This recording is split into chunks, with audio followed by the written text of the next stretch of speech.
Hello, everyone. So today, exciting news. I've finally got the new wax seals, you can see here, for the new Hollow Vale book. So they'll all come with that. Each book will have a nice seal on the front. This is the matte version that I got printed. You can see, yeah. And then behind me, you'll see the other ones as well.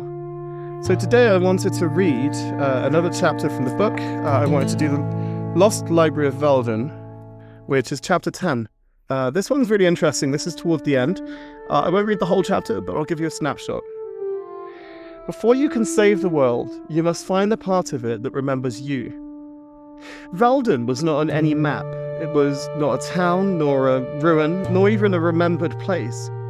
It was a sinking in the land, a hollow in the hills where the mist gathered too thick and the soil grew warm from within.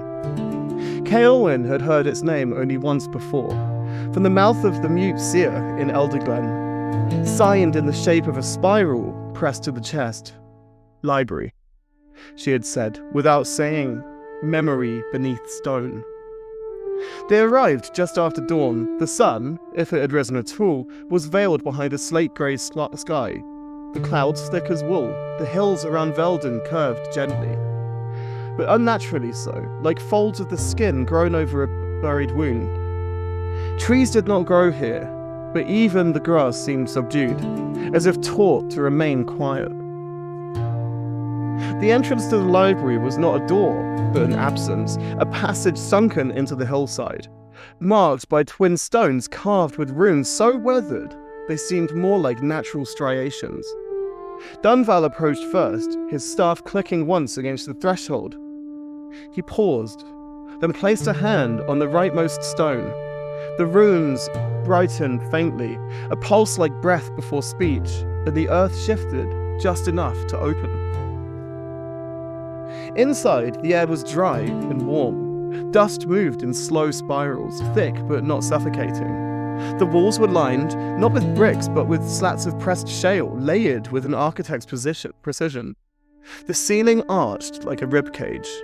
Natural stone grown into shape through time and intention. The deeper that they went, the more the walls narrowed, until the passage opened suddenly into a vast chamber that hummed with a stillness that was not silence, but listening. The library was alive. Books lined the walls, not shelved, but embedded. Some were wrapped in leather, others in bark. A few pulsed faintly, stitched with veins of metal that looked disturbingly organic. One volume near the entrance lifted its corner as they passed, then fell still again as though disappointed to be overlooked.